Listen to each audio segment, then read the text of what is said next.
Vamos a la palabra y la porción para el día de hoy. Venimos hablando de los cuándo. Cuando Dios prospera, cuando Dios sonríe, cuando Dios se enamora. Hoy vamos a hablar de cuando Dios presume de ti. Mmm, qué interesante. Cuando Dios presume, se siente orgulloso de ti. En la Biblia existen muchos ejemplos donde Dios se alegra y presume por la conducta del hombre. Al contrario de la tristeza que produce en Dios la maldad de la humanidad, hay pasajes en los que Él se goza sobre el hombre y lo hace con alegría. El libro de Sofonías, capítulo 3, versículo 17, en esta versión dice: Pues el Señor tu Dios vive en medio de ti. Él es un poderoso Salvador. Se deleitará en ti con alegría. Con su amor calmará todos tus temores. Se gozará por ti con cantos de alegría. ¿Sí ves? Dios se deleita con alegría de ti. Uno de los primeros personajes de los cuales Dios presumió fue Noé. Y aquí debemos ver que indudablemente en los tiempos de Noé, Dios vio que la maldad del hombre era muy grande y buscó a alguien justo y solo encontró a uno, y ese era Noé. Génesis capítulo 6 versículo 5 dice: Y vio Jehová que la maldad de los hombres era mucha en la tierra, y que todo designio del pensamiento del corazón de ellos era de continuo solamente el mal. Versículo 8. Pero Noé halló gracia ante los ojos de Jehová. Capítulo 7, versículo 1. Dijo luego Jehová a Noé: Entra tú y toda tu casa en el arca, porque a ti he visto justo delante de mí en esta generación. ¿Se imagina esto?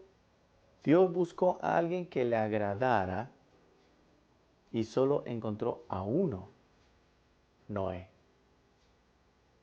¿Qué hubiera pasado si no hubiera encontrado a Noé?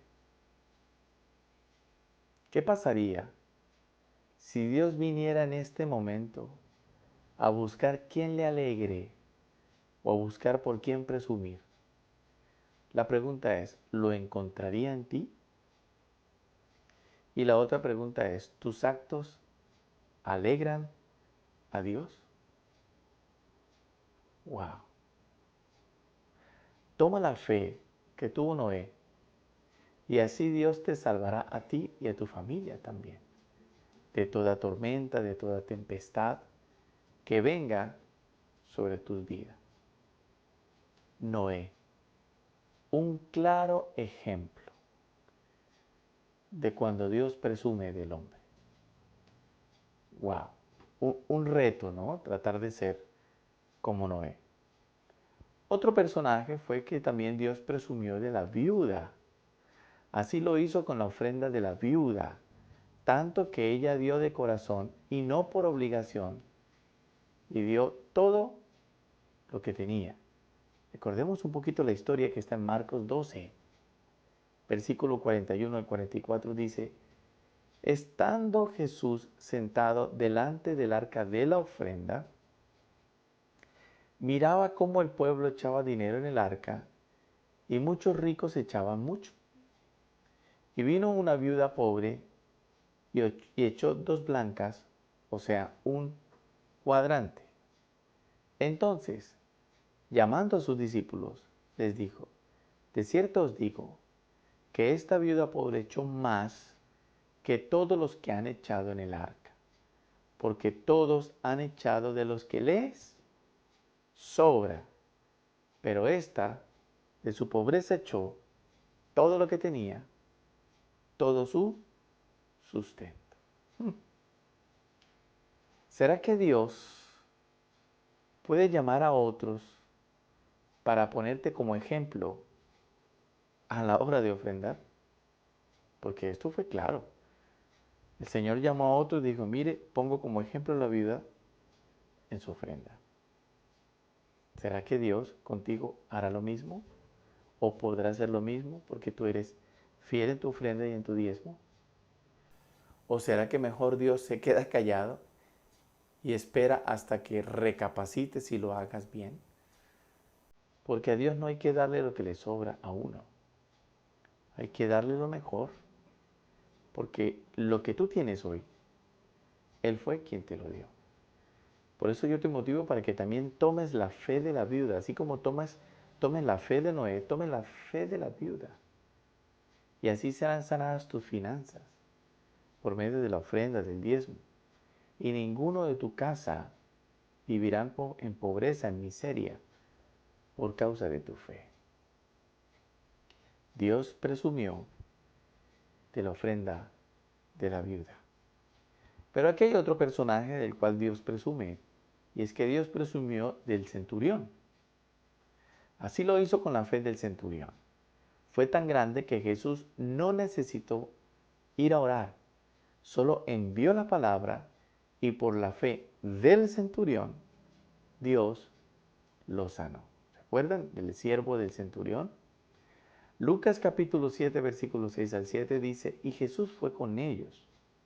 Pero cuando ya no estaban lejos de la casa, el centurión envió a él unos amigos diciéndole, Señor, no te molestes, porque no soy digno de que entre bajo mi techo, por lo que ni aún me tuve por digno de venir a ti. Pero di la palabra, y mi siervo será sano. Versículo 9. Al oír esto Jesús se maravilló, mire, wow, se maravilló de él, y volviéndose dijo a la gente que le seguía, os digo que ni aún en Israel he hallado tanta fe. Y al regresar a casa, los que habían sido enviados hallaron sano al siervo que había estado enfermo. ¿Será que Dios puede ponerte como ejemplo hoy delante de los demás? ¿O será que tu fe es tan pequeña que no crees ni en ti mismo? ¿Sabes? Solo con creer es más que suficiente. Solo con creer. Y yo te motivo hasta ahora que tomes la fe del centurión. Y así serán sanados todos los que estén enfermos en tu casa, incluso los que estén fuera de ella. La enfermedad no tocará más tu familia si tienes la fe del centurión. Wow. Otro personaje del cual Dios presumió fue el ciego Bartimeo. Dios presumió con la fe del ciego Bartimeo. Insistió tanto hasta que consiguió su milagro. Y Dios honró esa fe persistente en él. Evangelio de Marcos 10, 46 al 52 dice, entonces vinieron a Jericó, y al salir de Jericó, él y sus discípulos y una gran multitud, Bartimeo el ciego, hijo de Timeo, estaba sentado junto al camino mendigando, y oyendo que era Jesús Nazareno. Comenzó a dar voces a decir, Jesús, hijo de David, ten misericordia de mí.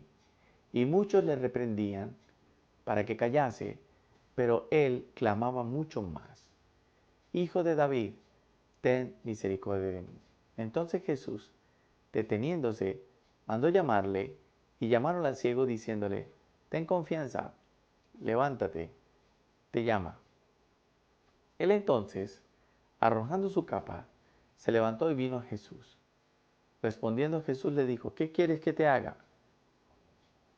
Y el ciego le dijo, Maestro, que recobre la vista. Y Jesús le dijo, vete, tu fe te ha salvado. Y enseguida recobró la vista y seguía a Jesús en el camino. Mire, fue sanado y se convirtió en seguidor de Jesús. Era tan grande su fe que Jesús no solo le recobró la vista, sino que lo sacó de la mendicidad en la que vivía. Recuerde que lo encontraron mendigando. Pasó de mendigo a discípulo de Jesús, porque la palabra dice que le seguía. ¿Será que Dios puede también presumir de ti en cuanto a creer que Dios puede hacer milagros? ¿Será que tú lo crees? ¡Wow! ¿O estás ciego espiritualmente? Yo te motivo que tomes la fe que tuvo el ciego Bartimeo. Y créeme, volverás a ver con claridad antes de tomar decisiones para no equivocarte. Y lo más importante, nunca más vas a mendigar nada. Otro personaje del que Dios presumió fue a Job. Así lo hizo con Job, tanto que humilló a Satanás por la vida justa de él, porque era recto y perfecto. Job capítulo 1 versículo 8 dice: y Jehová dijo a Satanás: ¿no has considerado a mi siervo Job, que no hay otro como él en la tierra, varón perfecto y recto, temeroso de Dios y apartado del mal? ¿Será que Dios puede decir lo mismo de ti? Job era tan justo y correcto que por alegrar a Dios continuamente, él lo tenía cercado. Por eso ningún mal podía tocarle, ni siquiera el mismo Satanás podía contra él. Sus bienes habían aumentado sobre la tierra. Y podemos verlo en el versículo 9 al 10. Dice: respondiendo Satanás a Jehová dijo: ¿acaso teme Job a Dios de balde? ¿No le has cercado alrededor de él y a su casa y a todo lo que tiene? Al trabajo de sus manos has dado bendición, por tanto sus bienes han aumentado sobre la tierra. ¿Será que si Dios viene hoy podría presumir de ti ante el mismo Satanás? O más bien diría Dios: mejor míralo tú, Satanás, porque yo no soy capaz de verlo. Así lo hizo Dios con Jesús. Cuando tenía los pecados de toda la humanidad sobre él, no lo pudo mirar. Dice Mateo 27, 45 al 46. Y desde la hora sexta hubo tinieblas sobre la tierra hasta la hora novena. Cerca de la hora novena Jesús clamó a gran voz diciendo: Elí, Elí, lama sabactani. Esto es: Dios mío, ¿por qué me has desamparado? Yo te aconsejo que tomes la fe que tuvo Job. Así Dios tendrá un cerco sobre ti. Vivirás tan seguro que ni Satanás podrá hacerte nada. Dígame amén a eso. Será tan extraordinario que Dios aumentará tus bienes sobre la tierra. Pero ¿cómo debes vivir? Agradando al Señor como lo hizo Job, para que Dios también pueda presumir de ti. Padre, te damos gracias en esta hora por tu palabra tan extraordinaria. Nos bendice, nos ayuda, nos edifica, pero también nos exhorta. Recibimos tu palabra, la guardamos en nuestro corazón y la atesoramos. Y Señor, ayúdanos para que tú puedas presumir de nosotros por nuestra justicia, por nuestra conducta. Ayúdanos, Señor, aunque no hay nadie bueno en este mundo, pero por tu gracia y por tu misericordia nos haces aceptos. En el nombre de Jesús. Amén y amén.